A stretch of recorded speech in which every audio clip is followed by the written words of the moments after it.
બાપે નાગ માર્યો ને એનો દોષ કેટલો એનો પ્રકોપ હશે કે એની દીકરીઓને ભોગવવું પડે.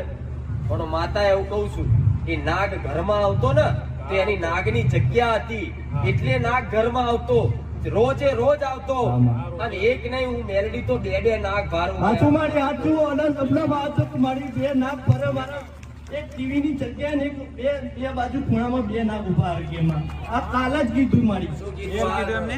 પૂછ્યું કાલ જ કીધું મારી. મારા સપનામાં બે નાગ આવી કે બે નાગ એક ખૂણામાં આ બાજુ એક ખૂણામાં આ બાજુ.